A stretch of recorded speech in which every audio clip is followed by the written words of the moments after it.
Thankfully, Dorothy didn't murder Leanne tonight, but she did murder someone. What's going on, YouTube? Welcome to We Sibs, West Coast, East Coast Siblings, where we break down your favorite movies and TV shows. What a night. Serving episode 4 was insane. M. Night Shyamalan. Whoo, kudos. We're going to break this all down. It's going to be a review, reaction, biggest takeaways, all rolled into one video.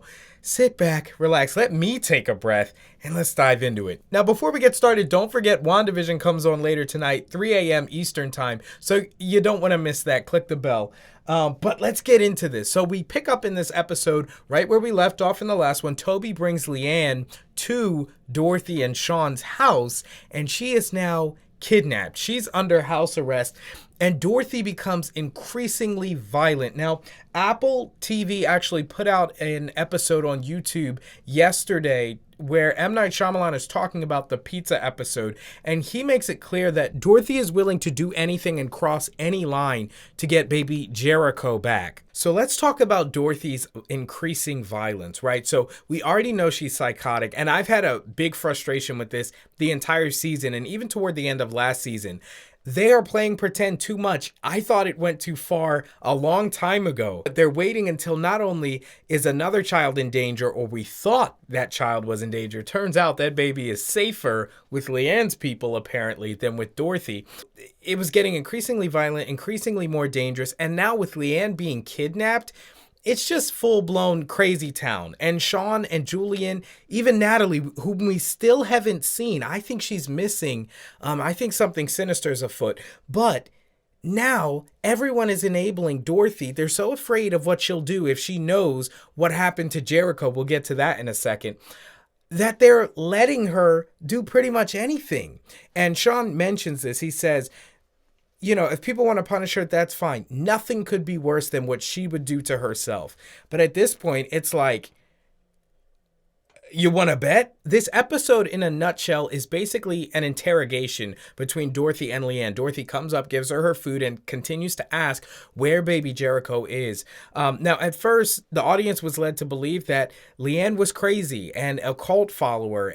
But now it seems that Leanne may be trying to protect the baby, whom she knows is not the real Jericho, from Dorothy. Now, it's like, we know she's crazy, but she wouldn't harm a baby, would she? So during the process of these investigations, Dorothy becomes increasingly aggressive, more so and more so, until one night at 2 a.m., she storms in there and begins brutally, just beating her, choking her, grabbing her, all of these different things. And it always happens at the same time at night. I had mentioned while I was watching it, she seems to get more violent at night. At first, I just thought she was restless because, hey, she was crazy. Now, Sean, knowing that she's crazy, he tries to go up there and talk to Leanne. Maybe she'll tell him something that she won't tell Dorothy.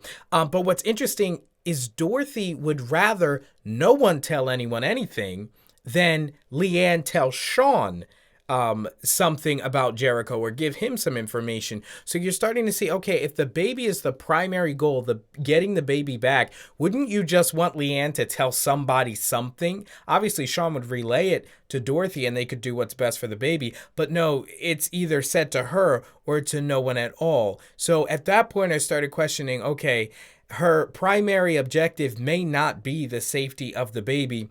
And this could be chalked up to the fact that, well, she's crazy. Now, Leanne, in reaction to Sean being so nice, actually removes the curse that was keeping Sean from being able to taste. I think she put 2 curses on him, the one being able to taste and his hand with leprosy, not being able to feel anything. Now, with the hand in particular, she seems to have tied herself for her well-being. She has some kind of connection with the hand, and we'll get to that in a second, because at 2 a.m. for the last time, Dorothy goes up to abuse Leanne again, and she puts the mannequin there in the bed, gets the jump on her, whacks her in the head.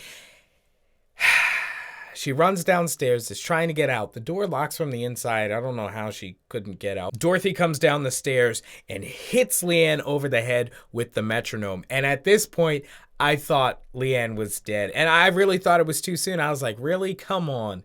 Thankfully, she survived, though. Thankfully, she's alive, even though she got whacked in the head and was buried alive. Yeah, I don't know how long she was down there, how she didn't suffocate, or how she survived all that, but she tied herself for her well-being in some way to Sean's hand, and he experienced this incredible pain when she was dying and goes down there to save her. Now, at this point, and I've said this several times for several episodes, you guys are probably tired of hearing it, it's time to stop this.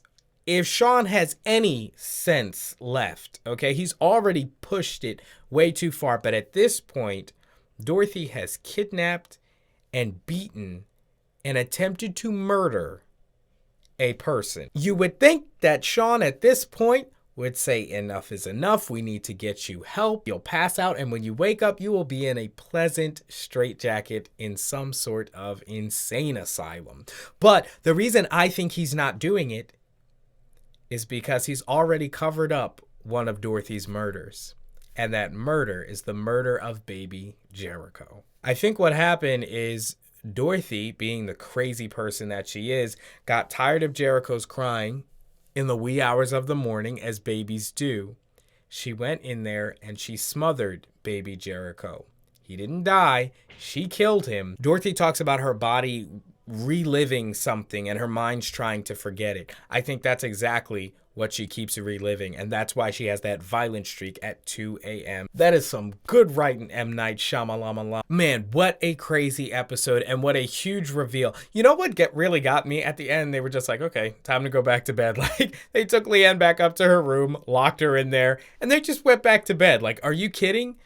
I'm starting to think Sean is crazier than Dorothy. Like, at this point, you need to get some help for your wife and free the child that is captive in your house. Anyway, guys, that puts the end to an exciting episode, episode 4 of Servant Season 2. Let me know. I can't wait to hear your theories down in the comments below. Let's chat it up. Be sure to like the video if you like the video. Subscribe and click the bell so you don't miss any more of this show. Again, WandaVision is coming out later tonight, so click the bell again so you don't miss when that comes out. Thank you so much for watching, guys, and we will see you for episode 5.